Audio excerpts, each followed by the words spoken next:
Sure. So for those of you who don't know, Step Up to Justice is a full-service, free civil legal center for low-income individuals and families in Pima County, Arizona, powered by the talents of volunteer attorneys. Amanda, do you want to add anything else about what Step Up to Justice does in the community?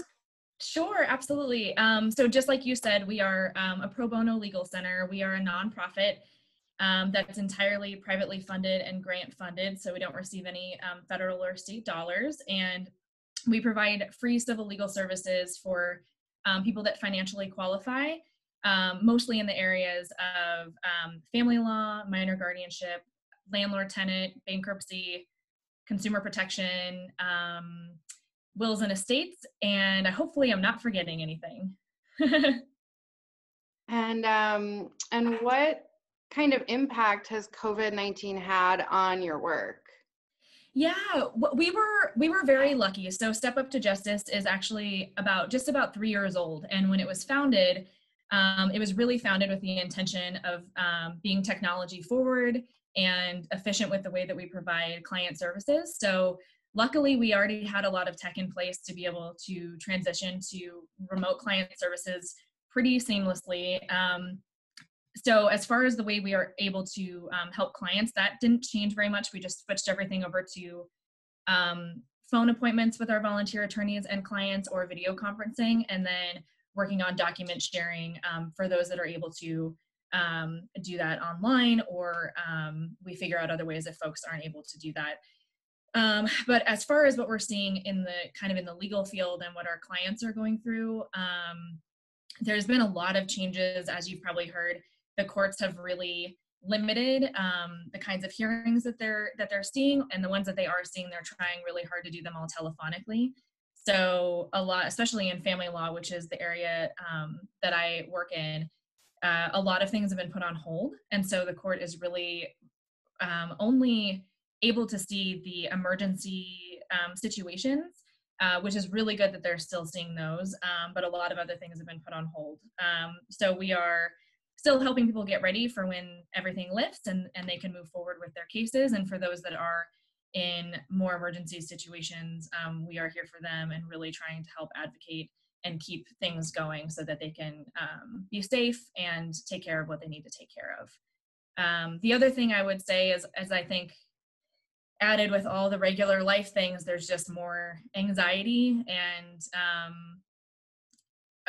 a lot of concern. None of us know what the next day holds. So kind of holding space for that, for ourselves, for our staff, but also for our clients, and knowing that we're all in this together, and there are still resources out there. We're still out there.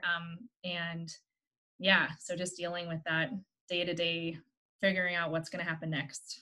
What are some of the emergency situations or suits that are being heard right now? There are order of protection hearings are still being heard. So victims of domestic violence who need, especially, that's something that we're really concerned about with the stay-at-home orders. If people are having to stay at home in a situation that isn't safe. So there are still order of protection hearings going forward. Also for minors, for children, there are temporary orders hearings for parenting time, making sure that kids are in a safe situation. And there's a few other things in family law going forward, but it revolves around making sure that people are in safe situations, or that children are in the care of safe individuals. And then there's a few other things going on. I don't do work in probate or anything, but I know there's a few other hearings going on in those areas of the legal field too. Okay. What can people do if they are in an unsafe situation at home? So there are, Emerge is our domestic violence organization here in Pima County. They are still going strong and still working. We're still getting referrals from them, so we're able to help on the legal end of those.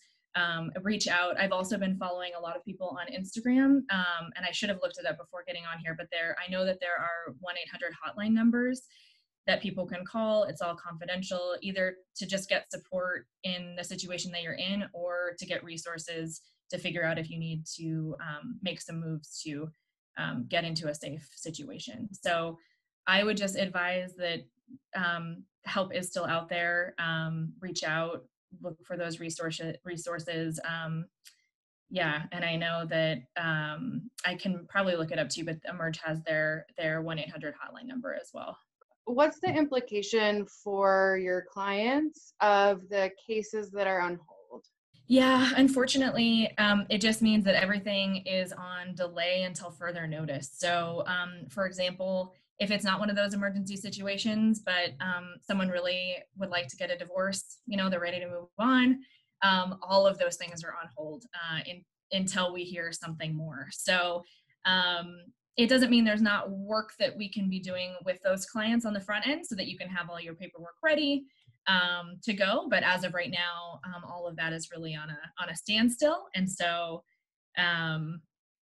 it just means you probably have to wait a while longer before you get to move past those legal issues and get done with those cases.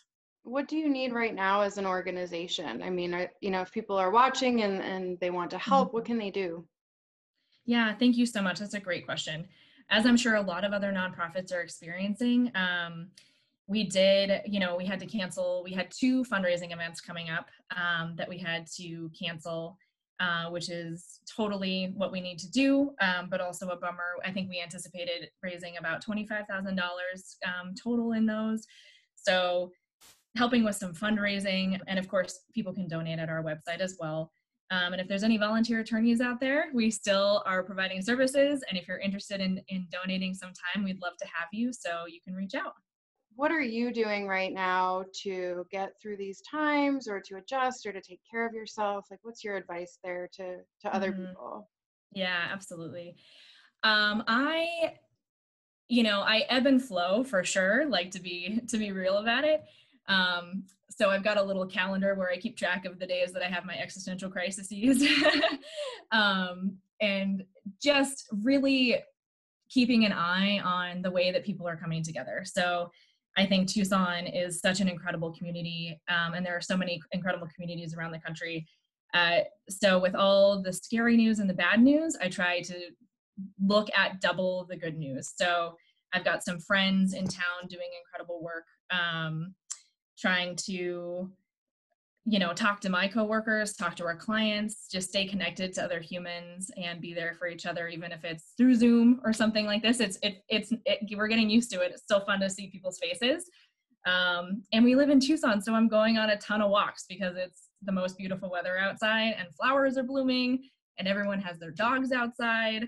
And so yeah, just trying to enjoy the sunshine and stay connected in safe ways with social distancing. So who are your superheroes right now?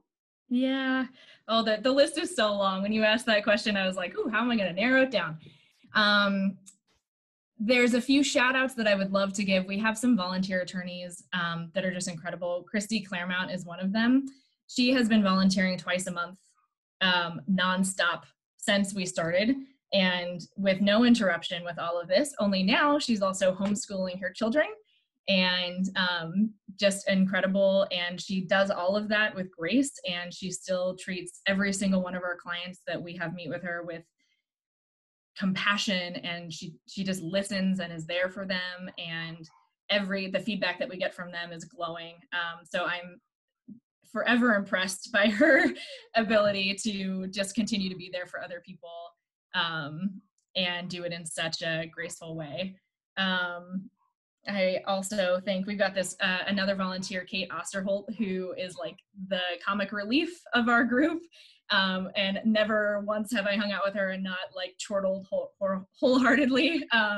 So she keeps it light, and she's got a really great sense of humor. And I think we all need that right now. Definitely. So yeah, they're great people to be around. I miss them. Any last thoughts, any words of advice, or just general comments? Oh, thank you. I just, we're still here doing the work. Our physical doors might be closed, but the virtual doors are open. We're still taking new applications for services. We're still taking on new clients and helping our current clients. So even though it, of course, feels like a ton of things are shut down, there are a lot of places still open, as you guys are showing through the Women's Foundation. Their organizations are adapting and figuring it out, and we're still here. So reach out, look for us, and we're all being here for each other. So stay strong.